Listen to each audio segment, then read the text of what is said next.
తెలంగాణ ప్రభుత్వం పేరుతో నకిలీ జీవోలు సృష్టించి భూములు అమ్మేందుకు యత్నించిన ముఠాను నార్సింగ్ పోలీసులు అరెస్ట్ చేశారు. ఈ కేసులో ముగ్గురిని అరెస్టు చేయగా వినుకొండ వైసీపీ మాజీ ఎమ్మెల్యే బొల్లా బ్రహ్మనాయుడు సహా మరికొందరు పరారీలో ఉన్నట్లు పోలీసులు తెలిపారు. గండిపేట సర్వే నంబర్ 18లో ఉన్న తెలంగాణ ప్రభుత్వ భూమిని ప్రైవేటు వ్యక్తుల పేరిట రెగ్యులరైజ్ చేసి కేటాయించినట్లు 5 నకిలీ జీవోలను తయారు చేసి నిందితులు సోషల్ మీడియాలో ప్రచారం చేశారని స్థానిక తహసీల్దార్ శ్రీనివాసరెడ్డి ఫిర్యాదు చేశారు. ఈ నెల 23న నార్సింగ్ పోలీస్ స్టేషన్లో కేసు నమోదైంది. దర్యాప్తులో భాగంగా కోర్టు అనుమతితో నిమ్మల వేణుగోపాల్, నిమ్మల రామస్వామి, నిమ్మల రాజేష్ ఇళ్లలో పోలీసులు సోదాలు నిర్వహించారు.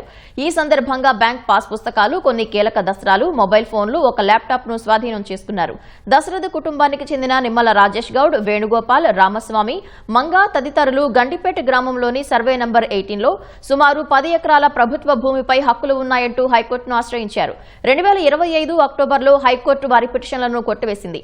ఆ భూమిపై ఎలాంటి చట్టబద్ద హక్కులు లేకపోయినా నిమ్మల రాజేష్ కుటుంబ సభ్యులు బొల్లా రమేష్ బ్రహ్మనాయుడుతో కలిసి ఎకరా 3.5 కోట్లకు విక్రయించేందుకు కుట్ర పన్నారని పోలీసులు తెలిపారు.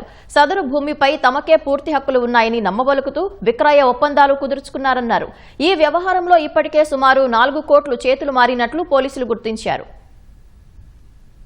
ఒక రాధాకృష్ణ అనే వ్యక్తి మధ్యవర్తిత్వం చేశారని, వినుకొండ వైసీపీ ఎక్స్ఎమ్మెల్యే ఇతను బొల్లా బ్రహ్మనాయుడు ఈ గవర్నమెంట్ ల్యాండ్ని రెగ్యులరైజ్ చేయిస్తామని చెప్పి ఇన్వెస్ట్మెంట్ చేయడానికి ముందుకొచ్చి ఆ రాధాకృష్ణకు కూడా పెద్ద మొత్తంలో డబ్బులు ఇచ్చారని, తర్వాత మనం బ్యాంక్ స్టేట్మెంట్స్ ఇవన్నీ వెరిఫై చేస్తే బొల్లా బ్రహ్మనాయుడు అనే ఈ ఎక్స్ఎమ్మెల్యే 2 ట్రాన్సాక్షన్స్లో తన అకౌంట్ నుంచే వేణుగౌడ్కి, రామస్వామికి డబ్బులు పంపడం జరిగింది.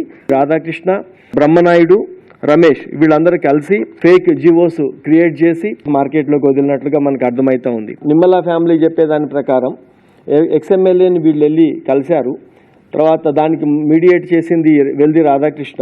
వీళ్ళు ఓరల్ స్టేట్మెంట్తో పాటు వాళ్ళ బ్యాంక్ పాస్బుక్స్ తీసుకోవటం, వాళ్ళ బ్యాంక్ దాని ప్రకారంగా తీస్తే ఈ బొల్లా బ్రహ్మనాయుడు నుంచి ఒక అతనికి 1 crore రూపీస్, ఒక అతనికి 25 lakhs ఆన్లైన్లో, అంటే వాళ్ళ బొల్లా బ్రహ్మనాయుడు బ్యాంక్ అకౌంట్ నుంచి ట్రాన్స్ఫర్ అయింది మనీ.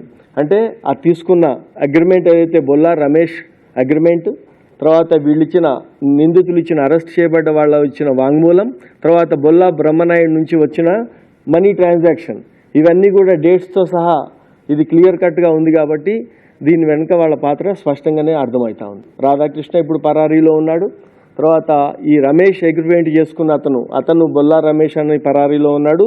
బ్రహ్మనాయుడిని గురించి కూడా మేము టీమ్స్ పెట్టాము. అందరినీ పట్టుకొని వచ్చిన తర్వాత కానీ యాక్చువల్గా ఇది ఎక్కడ క్రియేట్ అయింది, ఎవరు దీనికి ఆరిజిన్ ఎక్కడ, ఇంకెవరెవరు పాత్ర ఉంది అనేది దీంట్లో వస్తుంది.